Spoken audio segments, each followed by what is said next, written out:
Hello friends, Bodo Job Info official YouTube channel आसा खालामो नोंथांमोना बयबो मोजाङै दङ। दहाय फुङाव नोंथांमोना गुड निउज मोनबाय। दानिया जाबाय गोबांथार कमेन्ट्स जे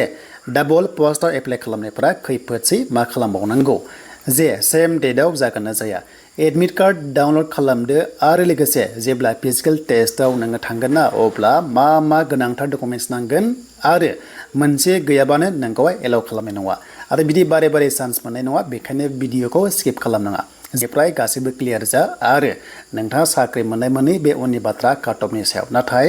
जोङो खनसे नाजाबावगोन बेबायदि गोबांथार कमेन्ट्स फैगासिनो दङ थांनाय बारनि सरकाराव फिजिकल टेस्टनि आरो लोगोसे एग्जामनि रिटेननि एबा भाइभा टेस्टनि काट अफखौ जों नुवाखै जेराव गोबां दुखु मोनदोंमोन केन्डिडेट्सफोरा एबारो गोदान सरकाराव काट अफ नुगोन ना नुवा बेखौ जेब्ला फैगोन अब्लासो मोनथिसिगोन फिजिकल टेस्ट जोबनानै एबा एग्जाम जोबनानै दा जियानो जा BTC फरेस्टनि अफिसियेल वेबसाइटआव जों दानिया थांसै स' दायो जों फैबाय अफिसियेल पर्टेलाव गोबांथार केन्डिडेट्स कमेन्ट्स खालामदों जे बे रियेल ना फेक एबा नंगौना नंखाय दा नोंथांमोना मिथिगौ जायफ्रा आंनि चेनेलाव नायबाय थायो स' नोंथांमोना जेब्लायबो रियेल आपडेटखौ मोनो दा खायसे नटिसआ पेपाराव होग्रोयो अके माने बे पर्टेलाव होथ'वाखै बेखौहाय पेपाराव होनाय जादोंमोन अके स' बेखायनो एसे गोनो गोथो जादों दा CSBआ लासै बेवहाय पाब्लिश खालामगोन दा एसे स्ल' CSBआ एसे स्ल' खामानि मावदों जानांगौ बेखायनो बेवहाय पाब्लिश खालामाखै जानो हागौ दा भिडिअ खालामखांनायनि उनाव आपल'डबो जानो हागौ नोंथांमोना बे वेबसाइटआव चेक खालामबाय था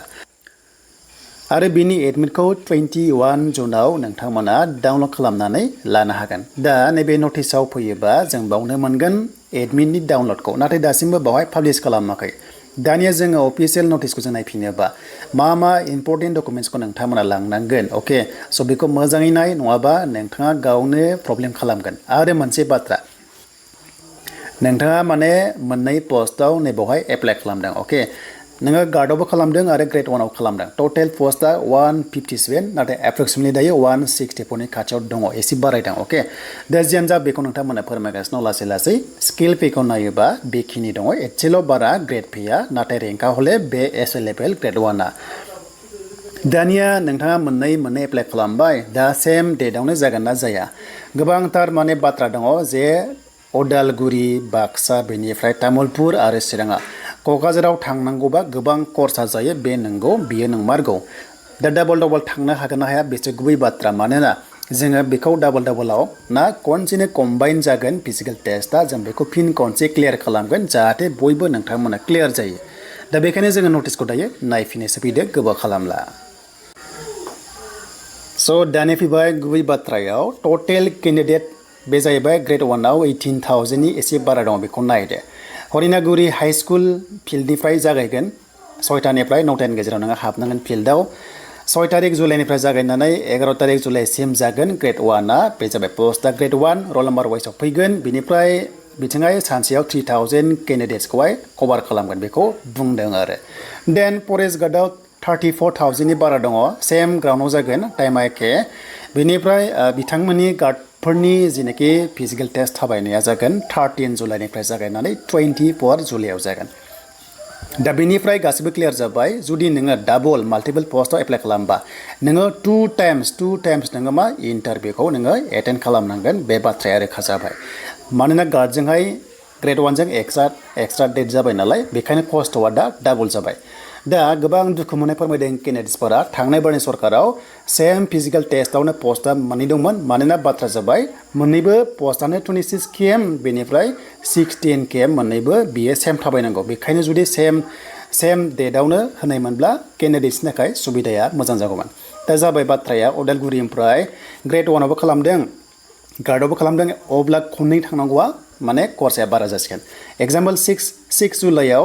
ग्रेड 1 दङ फिन खनसेबाव 13 जुलाइआव बियो थांबावनांगोन जुदि डेटआ बिदि दङबा आरो दा बेनि उपाय गैया नोंथांमोना थांनांसिगोन बेखौ आं एसे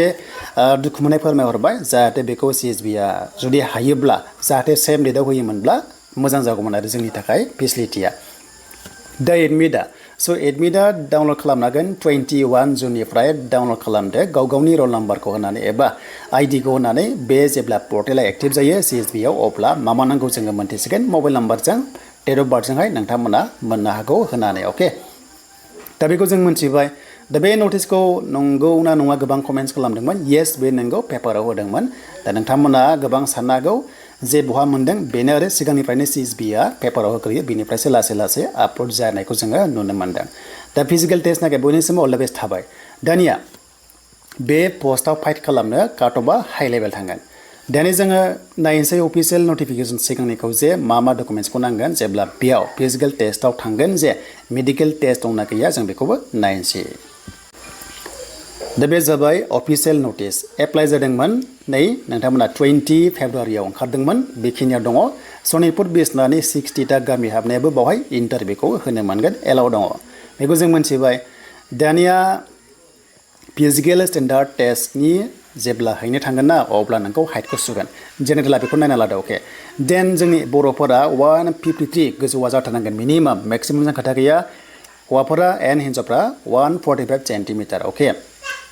देन सेसखौ नायोबा नर्मेल 79 एन्ड एक्सपान्ड खालामबा 84 नाथाय जोंनि STआ बेवहाय एसे कनसिडारेसन थागोन बेवहाय डाइरेक्ट जेनेरेलखौहाय बुंनाय जादों अके देन बेनिफ्राय दा जोंथ' बाव नायोबा जों मा फिजिकेल टेस्टआव डकुमेन्ट्सखौ लांनांगोन दा जोङो डकुमेन्ट्सखौ नायोब्ला जेब्ला नोङो एप्लाइ खालामनायाव माखौ आपल'ड खालामदोंमोन अके स' बेखौनो लांजोबनांगोन जेरै 10 पासनिफ्राय डिग्री लेभेलसिम जि आपल'ड खालामदोंमोन इसु जादों बेखौसो नायनाय जायो डकुमेन्ट्स भेरिफिकेसनाव अके स' बेखायनो बेखौ लांजोबदो फरायनायनिफ्राय लानानै जि दङ बेखौ लांजोबबानो जाबाय as proof of birth certificate नङाबा जेनाखि एडमिटआ बेनो जागोन जायखौ नोङो आपल'ड खालामदोंमोन BCDC सार्टिफिकेट जोंनि STआ नाङा माने जोङो BTCनिखा जायफ्रानोखि जेनेरेल बिथांमोनासो BTCनिफ्राय लाबोनांगौ एबा मिउनिसिपेलिटिनिफ्राय लाबोनांगौ बा सार्कल अफिसनिफ्राय लाबोनांगौ जोंनिया कास्ट सार्टिफिकेटआ बेनो जागोन अके एकदम क्लियार का कास्ट सार्टिफिकेटआ डिजिटेल जा अफलाइन जा बेनो सोलिगोन नो प्रब्लेम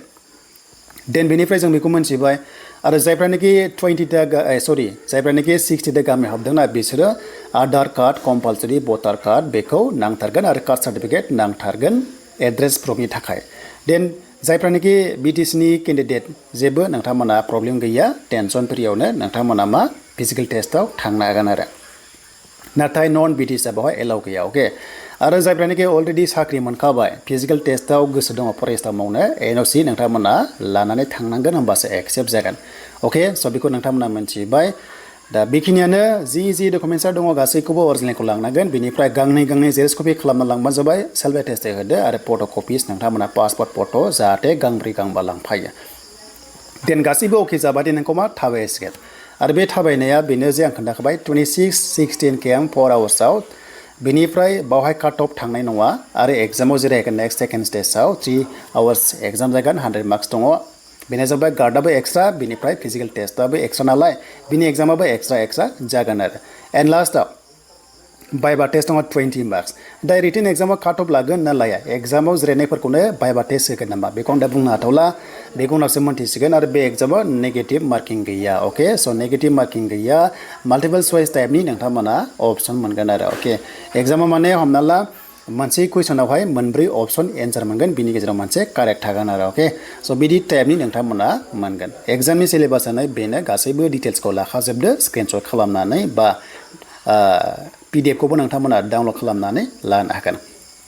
दाना फैबाय लास्टआव मेडिकेल टेस्ट नोङो पास खालामनांगोन होमबासो नोङो फिजिकेल टेस्टआव एलाउ जागोन मेडिकेल स्टेन्डार्ड टेस्ट नोंखौ लानाय जागोन जेब्ला फिजिकेल टेस्ट नोंखौ थाबायनायनि सिगां बेखौ चेक खालामगोन बेखायनो